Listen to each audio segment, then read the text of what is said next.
The Spinoff Podcast Network. Talofa lava. I'm Madeline Chapman, editor at The Spinoff. If you have the means, consider supporting our high-quality journalism by becoming a Spinoff member. Sign up now at thespinoff.co.nz/donate.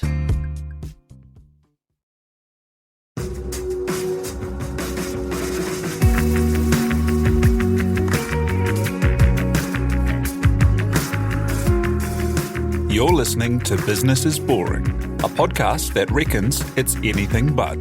Business is Boring is brought to you by SparkLab, offering inspiration and practical advice to help businesses find their edge. To hear more about SparkLab, including details about the latest events, workshops, and business tools, visit sparklab.co.nz. And now, here's your host, Simon Pound.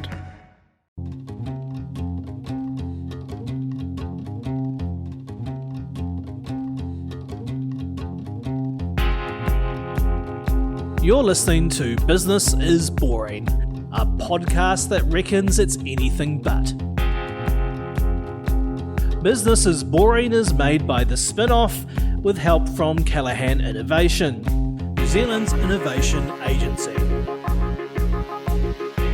Here's your host, Simon Pound. Sometimes there are things that you want to use and you kind of have to buy them, but you probably aren't going to use them that much, but there's no other way to get them. Sometimes you don't have a mate you can borrow a tent off, or there is a stand-up paddleboard you are really only going to use 3 times, or an Abflex. Maybe you should borrow one for a while to make sure you're really going to use it. But where do you borrow it from? And what if you already have the stand-up paddleboard and it's sitting in your garage making you feel guilty? Wouldn't it be great if there was a service where you could either make money by lending out the stuff you own and hardly use, or save money by borrowing things from people nearby? You can probably see where this is going. There is one. Mutu began in Christchurch with the goal of helping people be able to get access to almost anything that they need by borrowing as opposed to buying. It's now grown to be nationwide and is helping counter waste. That's a lot less single-use tents going to landfill, and it's helped to create income, sharing economy activity, and new connections. To talk the journey, the idea that started it, and where it's going, CEO and founder Toby Skilton joins us by Zoom now from Christchurch. Kia ora, thank you for joining us. Kia ora, Simon. It's a pleasure to be here. Thanks for having me on. Hey, so tell us a little bit about what you were up to and how you came across this idea. Yeah, absolutely. So I think, like many Kiwis, I finished up at university and decided to sort of set off on a bit of an OE. So my partner Elise and I studied down in Otago for around 5 years. I did a Bachelor of Commerce and she studied nutrition. We then decided that we were going to travel for about a year and going sort of just, instead of setting up and finding a base in any one place, we just wanted to do 2 or 3 days or up to a week in different cities and just keep kind of going on the move. So, when you're traveling, getting access to the things you need, whether it be bikes or tents, kayaks, surfboards, golf clubs, it's all pretty unpractical to take our own stuff with us. And we found that by sort of either going to like a traditional hire shop or having to purchase things when we're there, it's incredibly expensive, it's time consuming, and you ultimately either end up having to kind of leave stuff that you've purchased, which is not great for the environment or for your back pocket, or hiring, you found yourself just filling out loads of paperwork, having to give away our passports, which is also kind of rule number 1 of what not to do when you're traveling. So we ended up using a platform called Couchsurfer. So basically, for those who don't know what the platform is, the name sums it up pretty well. You end up sort of surfing from couch to couch. So you stay with locals all throughout the world, and you sort of, if you're lucky, you'll get a bed, but generally you are just on like a fold-out couch, and it's free, so no money exchanges hands. And where the real kind of value comes is from getting to meet, I guess, people from different cultures and from people all over the world, and kind of sharing your experiences. And for us, it was an awesome way, I guess, to be able to travel for a year on an incredibly small budget, and to meet some pretty incredible people. One of the first things we noticed is that the homes that we were staying in, these amazing people had all of the stuff we wanted. So they had garages filled with the kayaks and bikes and tents, and they had a great deal of joy in us taking this gear out. And that's sort of, for me, where the kind of penny dropped or the light bulb moment happened, is where I started to then, think back to, mum and dad's garage, and, I'm one of 7 siblings, and we sort of throughout, I guess, growing up have managed to accumulate every piece of outdoor gear on the planet. Dad tends to own every piece of machinery or tools that have probably ever been invented. So our house is pretty filled with stuff that is generally hardly used, once or twice a year. And that's where I sort of thought, it'd be amazing for people like myself, either visiting a new city or looking to get access for something but don't want to take on ownership. That'd be a pretty incredible platform. So I guess we've sort of seen the success of players like Airbnb, and that's where the sort of idea came, is a platform where you could get access to almost anything that you need by borrowing as opposed to buying would be a pretty incredible platform to have in New Zealand. So that's kind of where the idea came from, which has been, it was a pretty exciting way to have it. It's traveling the world and I guess trying to solve my own problem, really. And when you came back, what steps did you take? Because I'll bet there's lots of people, when you're traveling and when you're in new places, like you do have lots of ideas about, wow, this could be cool or that could be cool. But most of the time you kind of come back to life and get back into your normal rut and don't go about starting new things. How did you kind of keep pursuing it and keep building out the idea? And what about it made you know that it was worth pushing on with? Yeah, Simon, if I'm being honest, I'm shocking. My phone is just this pool of, it's almost like an idea graveyard. I find myself, I wake up in the middle of the night and I'll have this, what I think is a genius idea, and I'll jot down pages and pages of notes before sort of reading it in the morning and trying to decipher what I wrote. But essentially with this one, there was sort of a couple of key moments. I sort of found myself having the idea quite early on in our travels, and then I guess it was a case of getting into different situations where I'd be like, oh man, that idea I had for this platform, we didn't know that it'd be called Mutu at the time, but this would have been so handy, and it really started to come up. And I guess for me, the problem with traveling for that amount of time is, you come back to New Zealand with, little or no money. So jumping into a venture, into startup world where, cash is definitely something we're not going to be rich with early on, it was tough. So I did have to get a full-time job. And unfortunately that meant for me that I guess the idea was kind of relatively parked momentarily. I guess a challenge I found is that, and that's probably something a lot of people have, is it's one thing to come up with the idea. I guess it's having the kind of, whether it's bravery or confidence to kind of take that idea off the notes section in your phone and to really actually try and turn it into a viable business. So I was working in the tourism industry for a company called Top Deck, and I had an amazing job there. I was a business development manager, sort of traveling all around the country, working with different agencies like Flight Centre, House of Travel, Hello World, and helping engage with their travel agents to sell youth travel. So awesome job. And I found that sort of on the side, every other waking hour I had was spent kind of fleshing out what Mutu could ultimately become, doing sort of market research, even talking to the travel agents. Because for them, they're sending people all over the world and also all over the country, and sort of engaging with them saying, could you, I guess, help do a bit of market research and see if some of your customers would be interested in using, a platform like this? And so that was really motivating. I had then sort of created, I guess, what was an outline or a bit of a pathway to, I guess, taking this idea and securing a team and starting to build a bit of a product. So what I did, and I think this is probably a slightly unique approach for some startups, but I went on a platform. It's a Kiwi platform called Appoint Better Boards, and generally it's a space where organisations like charities, even large organisations who are looking to fill governance positions, so getting directors, trustees, things like that, they'll just make a post saying they're seeking X kind of person, and then that goes out to a pool of about 20,000 sort of industry professionals here in New Zealand. So I took a bit of a different approach. I posted I've got this startup idea, and I pretty much outlined the kind of people I was looking for. So for me, I sort of had this mindset that to start and scale and run any successful company, you're going to kind of need these core group of people. So I knew we'd need someone sort of with passion around finance and sustainability, needing someone who's, expert marketer, someone who can sort of be really customer focused and have that kind of customer relationship management skills. For us, we're a tech company, so we're going to need a developer, we also are going to have a lot of legal exposure, so I needed sort of a legal expert, and again looking for then sort of like a advisory or sort of kind of partnerships manager. So that's I kind of structured out what I might need to surround myself with to kind of take this idea and kind of scale it to hopefully be a household name. Went out on better boards and was blown away. It's about $600 to make a post, and I had about 50 people apply, which was a challenge in itself. For me, never had a day in recruitment in my life, so sort of stuck with the challenge of having 50 incredible people kind of all putting their hands up to kind of jump on this journey with me and see what we could do with Mutu. So yeah, was able to nail it back to a team of 7 in total, including myself, which was pretty amazing, and began kind of working on that journey so all of us had full-time jobs. And we all just worked on Mutu, sort of 10 to 15 hours per week in any spare time we had. The challenge, or I guess where it's been a blessing in disguise for me, it was COVID. So I unfortunately was a COVID casualty. So with Top Deck, being in the tourism industry, incredible tough space to be in for anyone in that industry at the moment. And yeah, so found myself being made redundant. But I guess for me, that was probably the push I needed to move on to this full time and to really take it seriously. So I was quite lucky that I'd kind of built a lot of the backbones, secured an awesome team, and got started on building this product.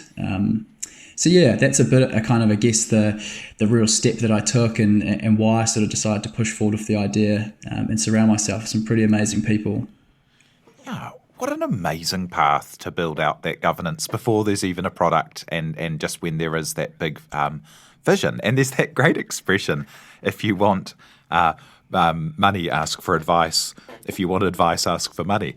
So you've probably ended up with the value of heaps of money by getting these people involved so early on. How did you go about actually getting the product up and out as a marketplace, which is what this is, where you have to have, a bunch of listings on one side and a bunch of people to do the buying or borrowing, in this case, on the other side.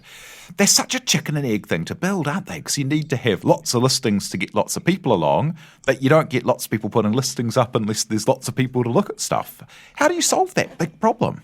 Oh, I know. The challenge of a marketplace is one that we know from day dot we knew was going to be an uphill battle. And I guess the beauty of it is there are marketplaces now for literally almost anything. So there's a heap of data out there around kind of what works, what doesn't. And again, they're all sort of situational. For us, because our marketplace idea was quite novel and quite niche, we had to do sort of as much research as we can that was going to be specific to our idea.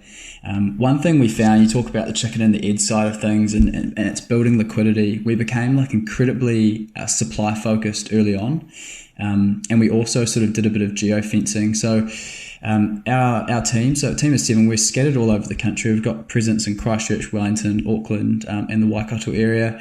But for us, we thought, given I was based in Christchurch and I was going to be full time and kind of driving this thing, it was best to start here. There's also an incredible scene in Christchurch around in the startup scene, but also around sustainability and quite a few pretty exciting sustainability initiatives. So it made a lot of sense to get things going here. So basically, what we did is a very, very bootstrapped tactics, but it was pretty much like door-to-door sales. We sort of set up a landing page. We started building, I guess, at least some form of basic product that users could kind of get an idea of how it would work and what the benefits were. And for us, we had 2 real key messages for our early adopters, especially who are going to be what we'd call our lenders. And that is one, being able to make money essentially on assets that are just sitting in your garage collecting dust, which is for a lot of people, especially with COVID, was quite an exciting proposition. And 2, really trying to hit home with the sustainability factor, giving your items a sort of second chance and a new thing of life. And that worked really well for us. So early on, we got around 2,000 people on board. That's and pre-launch, so going live with the product. We just had a landing page, essentially getting their interest and making sure that they were able to list a few items on there ahead of time. So before we actually went live, I guess what we call publicly, we had about 1,000 or I think so 1,200 items sitting on the platform. So that was a case of when we knew that when we did go live and we really started to then hone in on the demand side, that kind of supply was there. So sort of, I guess, solving that chicken and the egg, at least initially, because with a platform like ours, and actually any marketplace, there could be nothing worse than someone like yourself, Simon. You're down here in Christchurch and you want to get a drill to do, to drill a hole in the wall, and you have to drive 45 minutes to go and pick it up. It's not very convenient. And although there's the sustainability benefits, things like that, the cost of actually and the time it takes, it's just not worth it. So we've got to make sure, I guess, that, if you do want that drill, ideally you could walk a couple of doors down the street and grab it, or just somewhere nearby. So that's what we're really focusing on is making sure we can build liquidity, and we hope that our supply is really going to continue to drive the demand. If someone like yourself has listed, 5 items or 10 items, you're incentivized to then kind of promote and engage with people to really get them to come and rent them from you, because you can make some money out of it. And you can kind of see the Facebook posts that someone might put up, like, "Hey, come rent my drill." Yeah, exactly right. I've posted it on this new service. You should check it out. And the drill that you mentioned is such a great example. As I saw some kind of, I won't remember the exact number, but some kind of stat that, most drills are used for 5 minutes in their entire life. And, people just like to go to a Bunnings and buy one and have one in the garage. But you'd be far better off paying $5 to borrow one every now and again than paying $150 to set yourself up with a gold-plated kit. Oh, you're exactly right. I think the drill has been an iconic kind of go-to poster item for the share economy, because you are right. It's, drills get used for literally minutes for their whole life, then make their way to landfill. And I guess if you sort of keep using the drill example, no one actually wants to own a drill. You do literally just want a hole in the wall at any one time. And I think that can be applied to any item, as you don't actually want to own necessarily the item. You just want that sort of service or experience that the item provides. And a platform like ours, essentially, it allows you to get access to that service or experience without having to take on ownership. So, it does become an exciting proposition. And it's quite a mint little solve as well, because if you are the kind of person that just derives a bit of happiness by having a garage full of things that, you could use if you ever need to use one, then you can extra justify the investment in the drill, because you're like, well, if I rent it out every now and again, it's okay. You've got it in one. There's this amazing user, I won't mention his or her name, but it's based in Auckland, and essentially they just put on their fishing kayak. And I know these things can cost, anywhere from sort of $2,500 up to sort of $10,000. I think they can even be more expensive, and they're sort of a bit hesitant initially to chuck this thing on, and sort of gave it a go. And I think it's on there for $35 a day. It comes with a couple of rods. It's got a fish finder, life jackets, all the kit you need. And this user now is sort of getting close to around $1,000 since sort of launching in September.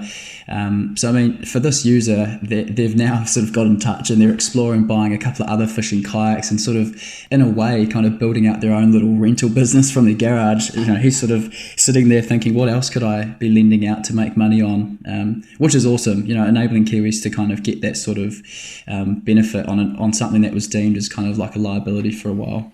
Yeah, and how does that work? Because I imagine things like Airbnb have really softened up and made people kind of, a bit more comfortable with the idea of strangers using your stuff, and it's not going to be the end of the world. But let's say it is your fishing kayak. It's probably a bit of your pride and joy, and you probably don't want someone to scratch it or bang it up. How do you create things inside your service to give people comfort? Yeah, that has been, for us, that was the massive challenge from day dot, is not only how do we build, I guess, trust in the platform, but sort of build a community where people are comfortable in the idea of sharing their stuff with essentially strangers. Because I know at some of our early market research, we're talking to people who actually already do kind of lend things like their trailer or a chainsaw, stuff like that, just to kind of their close little circle. It might be to a brother-in-law or to the neighbour and stuff like that. And, often they were sort of saying that, even with those kind of relationships, there was still that kind of risk or nervousness that the item could come back damaged or broken. So for us, we've sort of gone about a 3-step approach. So the first one is that we verify everyone. So everyone who's sort of part of the Mutu community has been verified by us. So that provides, I guess, like an initial point of reassurance for a user. The second one, which most platforms, whether it be a marketplace or just any sort of general platform nowadays, has is a star ratings and review system. So sort of pre-engaging with any type of user, you're able to check on sort of past experiences and things like that. But the real sort of crux of it, which has given our lenders, I guess, the most confidence, is we've got something called the Mutu guarantee. So essentially that protects a lender's item up to the value of $1,500. So if something gets damaged, broken or stolen, we can repair or replace that item. So we are very fortunate. We haven't had to have any claims or disputes or anything like that yet, which is amazing, because I think our early adopters and some of the market research has shown that people generally are really good with stuff, and often I guess where the where this might pop up and the guarantee will come into place is, sometimes things do just break. A lawnmower might be on its last legs, or something on a bike might snap, and sometimes that can't be avoided. But that's where something like the guarantee is there to kind of give those lenders that reassurance. Kia ora, I'm Jane, podcast manager here at The Spinoff. I'm just dropping in to recommend subscribing to The Spinoff Rec Room. It's our weekly newsletter delivered to inboxes every Wednesday, and it's packed full of all our best recommendations. There's new things to watch, listen to, read, play, eat, drink, or make your life that little bit better in some other way. Subscribe now at the newsletter section of thespinoff.co.nz, or head over to thespinoffrecroom.substack.com to have a sneak peek first. Yeah, wow. And how's it going? Like, when was it launched in Christchurch, and when did it go and expand to new places? Where can you access it now? Yeah, so it's been going really, really well. So we launched in Christchurch on September 12th last year, so 2020. And it was amazing. Like I said, we had that kind of base of early adopters that were already ready to use the platform, and we sort of started to do a bit of a Christchurch-based rollout. What sort of we noticed really quickly is we had users kind of just organically. So I guess that's the beauty of our team of 5 million, right? Is that it doesn't take long for something like this to make its way from Christchurch all the way up to the top of the North Island. And we had users getting in touch from Whangarei and from places like Wanaka and the Bay of Plenty, and sort of saying, hey, look, we're super keen to have this platform here. Why is it being restricted to Christchurch? So I guess the tricky thing we found is that we knew, and this is looping back to your earlier comments on the chicken and the egg, we knew that to have like an amazing user experience, we needed an item base and a user base in a region before kind of doing a proper rollout or really promoting that the platform's there. But by limiting people to downloading it, we're almost kind of getting some kind of confused and frustrated users, and we didn't want to be turning people away, given that our sort of marketing budget was incredibly small and a lot of it was organic. So we did open it up, I guess you'd call nationwide, probably like mid-October, and so allowed anyone in the country to be able to download. And we just had to be quite cautious with our user comms, just saying to some of those early adopters popping up all over the country that there probably isn't going to be many items in your area, but we are working really hard. So at the moment we're sort of sitting on around 10,000 users. Bulk of them are here in Christchurch, and that has been all organic and just from word of mouth, which has been great. We have been able to raise a bit of capital recently, which has been awesome. So that's sort of allowing us now to really create like a targeted and replicatable rollout plan. And now we're just looking to go city by city. And for us, it's the beauty of opening it up. It's kind of in October, as we've started to find these little pockets. And for us, that kind of gives us at least sort of the signals that certain areas should be next. So areas like the Bay of Plenty, so Tauranga got like quite a nice little Mutu community growing there, which is awesome. There's a bit of a presence growing in Nelson, which has been awesome to see. Wellington is also well and truly on the rise, and even Auckland is starting to get a bunch of items listed. So we've got this bit of, I guess you call like a hit list or a target list, and we're really excited, I think, for us to be able to take what we've learned in Christchurch, scars included, and sort of build something out that's, I guess, a bit more robust and targeted for other areas is going to be awesome. What kind of items are you finding are being borrowed the most? Now, this is a funny one. I get asked this a lot, and we often joke that Mutu could actually be a trailer rental platform.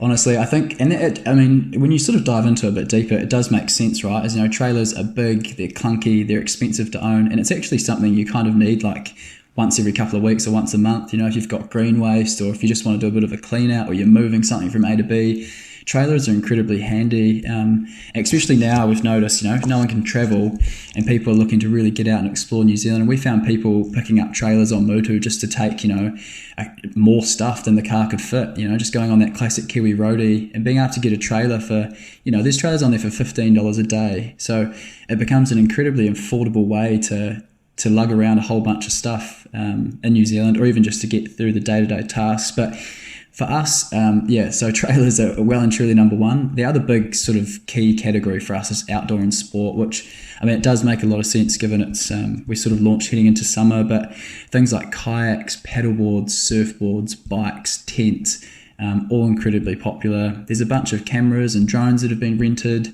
And then we see just a bunch of kind of, practical items. So water blasters, weed eaters, lawnmowers, roof boxes, things that maybe you take for granted that, for us, we've always had a lawnmower and a water blaster and a weed eater at home, but you do realise that there's a lot of people, it could be first home buyers, young families, all sorts of stuff who, haven't got access to that sort of thing. And a platform like ours enables people to, sustainably and sort of financially friendly get access to this platform too.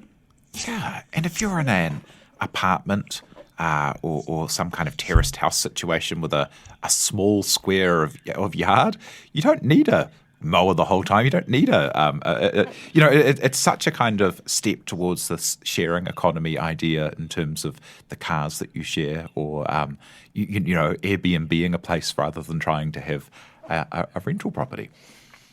Yeah, absolutely. The one thing that we've noticed as well is, there's a huge movement for people to really declutter. We've noticed, there's that tiny home movement. You mentioned like the apartment life. People really are sort of looking at ways to kind of live more minimalistically and to kind of downsize a wee bit. And I think one of our sort of key things that we've noticed is our kind of like our mums and dads style users. Once the kids have kind of left the nest, they start to look at ways that they can sort of really, declutter or downsize the amount of stuff they own. And I think for us, it is incredibly timely. People are becoming more conscious of the things they consume and their individual impact, on the environment that can have. And for us, we're just really fortunate to be able to, provide a really easy solution to kind of assist with that process.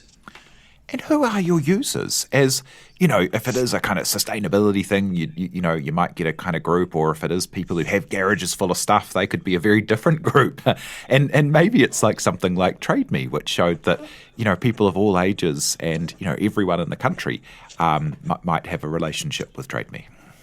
Yeah, honestly, this for us was almost like comedic. So at the start with that, like I said, we've got this amazing team of 7. We spent a whole bunch of time doing sort of market research and building, what you could only call like a customer or a user persona. And like all good assumptions, they were kind of almost a bit of a mockery. So we couldn't probably be more wrong with a lot of them. We thought there was going to be sort of 2 classes of users. We would have our lenders, which are generally what you mentioned, like mums and dads, people who do just have garages filled with stuff. And then our renters, which we thought would be kind of, sustainability enthusiasts, Gen Z, millennial, students, people who maybe had limited access to space, limited access to finance, and looking to still kind of get out there and do as much as they could. But in reality, the users are very far from being separate. So it's much to the kind of Trade Me example is that, there's a space for Mutu in kind of every Kiwi household. And we find that a lot of our users are a mixture of both. They both sort of list things to lend, and they also kind of rent things as well. And we find is if you use let's use a trailer as an example, and you book your trailer for 5 days and it costs you $100.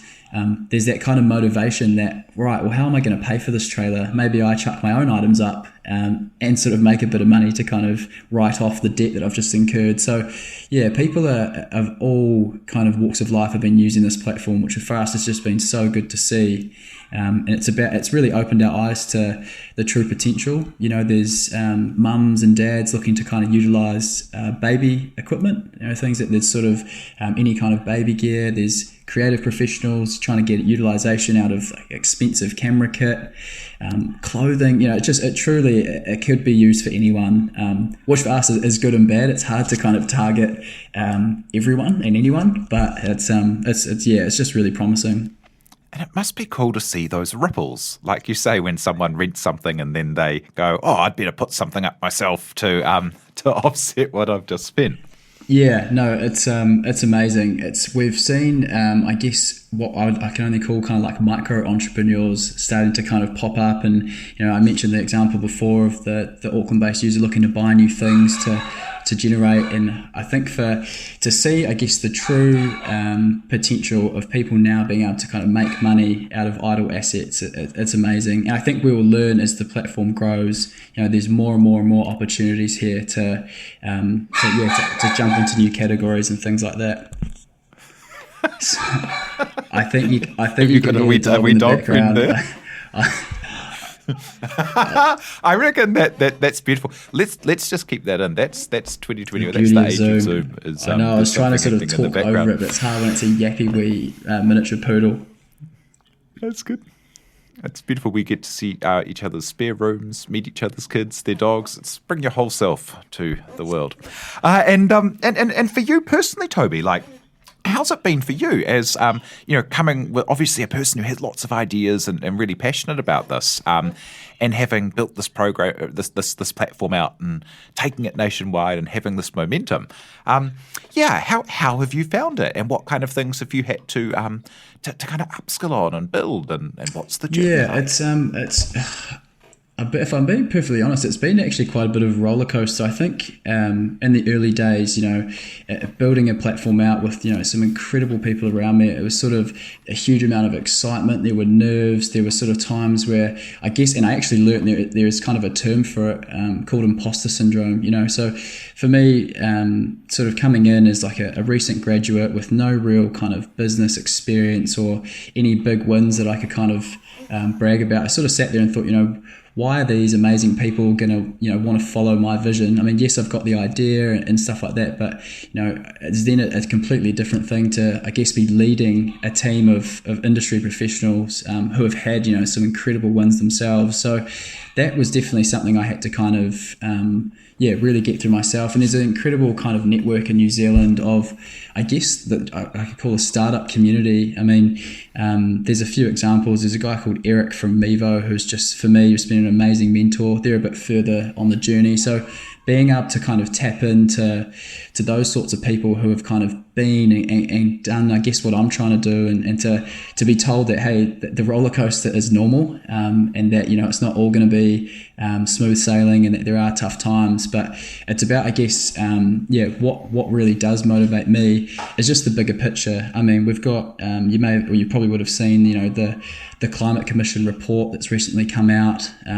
We've got some pretty big goals and a pretty big challenge ahead, and it's up to our team of 5 million. Of course, our team globally with the world to really start to change the way not only we consume, but just the way we view climate change and some of these kind of scarier topics. So yeah, for me, what I am really, really fortunate is, I guess I'm an expert in nothing at the moment, and being able to learn and upskill from that team that I've surrounded myself with is invaluable. I sort of find myself sitting in on technical calls with, solutions architects and things like that, and trying to, I guess, fake it till I make it, and, nod my head and smile a lot and start to learn, things about coding and learning legal things around exposure and insurance and financial sustainability marketing. So I've now become my sort of whole business acumen and relationship building and stuff like that it's been incredible. I've been so fortunate. It's like a degree in itself.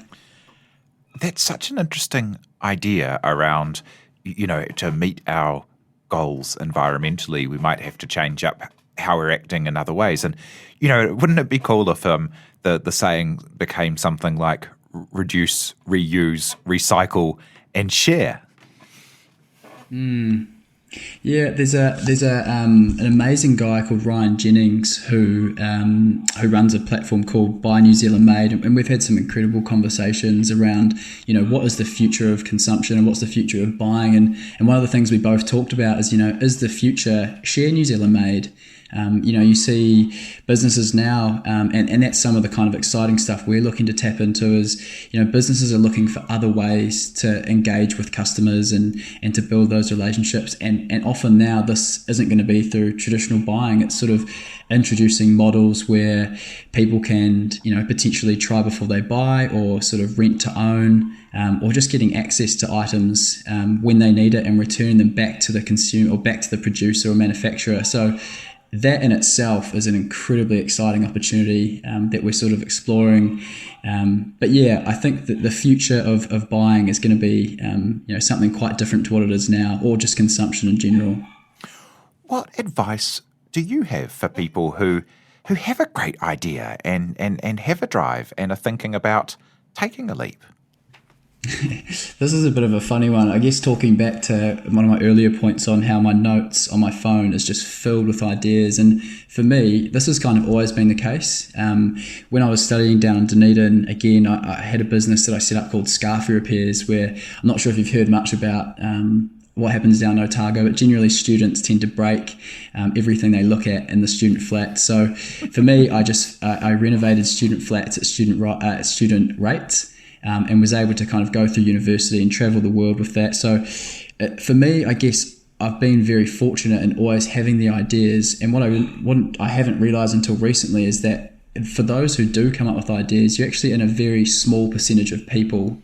And so you should be really proud of yourself and happy that you are one of those people if you're sort of listening and think, I always come up with ideas. And I think to actually, have the confidence to take that idea and move forward with it is something that you'll never regret. And ultimately, potentially, like a lot of ideas, sometimes they just don't go to plan. But what you're going to learn along the way, the people you'll meet, and that experience is only going to help with idea number 2, 3, 4, and 5 that you ultimately will have.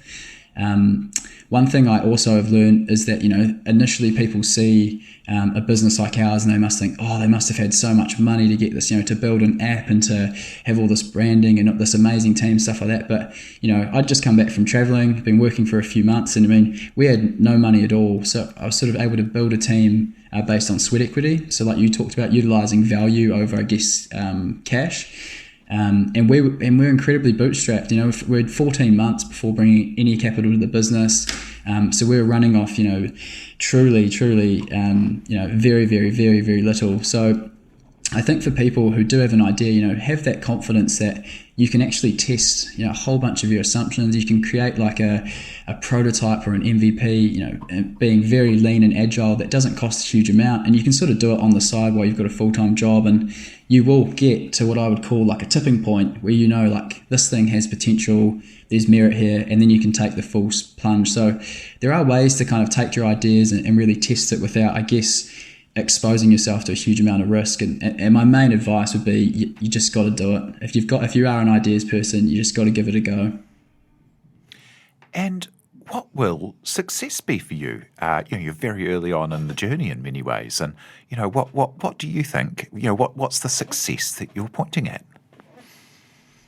Yeah, success for us is, my major goal is for Mutu to become a household name. People know, you used a great example of Trade Me. So everyone knows if you're looking to buy and sell, you turn to a platform like Trade Me. And I think for us, it's the idea that if you're looking to kind of get access and you don't want to take on ownership, you look to a platform like Mutu. So, if usage can begin to trump possessions and access beats ownership, we're all going to be in a better space. I guess the second part of success for us is just around the education. I think when I was sort of mentioning some of these big goals from the Climate Change Commission and the Paris Agreement. So for us, I think, and I can even use my flatmates as a prime example, a lot of them sort of think, what could I do to really make a difference? We talk about these sorts of things quite a lot now in a circle, and in reality, a lot of people think that their little impact, whether it's recycling or using ride sharing or taking public transport, whatever it is, that's not going to do anything. But in reality, every small bit does count. So success for us is just being able to educate people on the benefits of the share economy, and how something as simple as borrowing an item as opposed to buying it really does have long-lasting impact. So yeah, that's, I guess, for us, it's not only becoming a household name, but also sort of showing not only Kiwis, but hopefully one day the world that technology is a really powerful tool to create sort of meaningful and long-lasting impact. That's so awesome to hear. Well, thank you for joining us to share the story. That's CEO and founder Toby Skilton of Mutu. You can check it out all around New Zealand now. Thanks for sharing the story. I can't wait to see where you take it.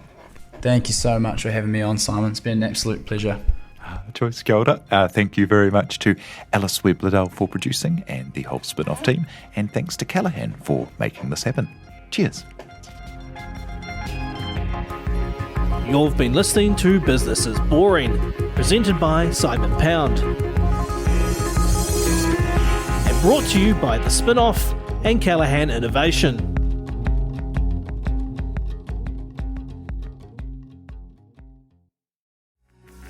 From the Spinoff Podcast Network, that was Business is Boring, brought to you by SparkLab. Make sure you're following Business is Boring wherever you get your podcasts.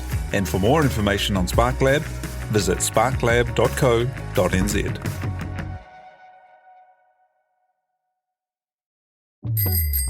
Ready to rediscover the joys of cycling? With over 300 kilometres of cycle paths across Tāmaki Makaurau, jumping on your bike and going for a ride is such a fun way to discover the city from a different perspective. Cycling is getting more and more popular across Auckland, so now's a great time to join the hype and give cycling a go. Head to at.govt/cycling to find your nearest cycleway today. The Spinoff Podcast Network.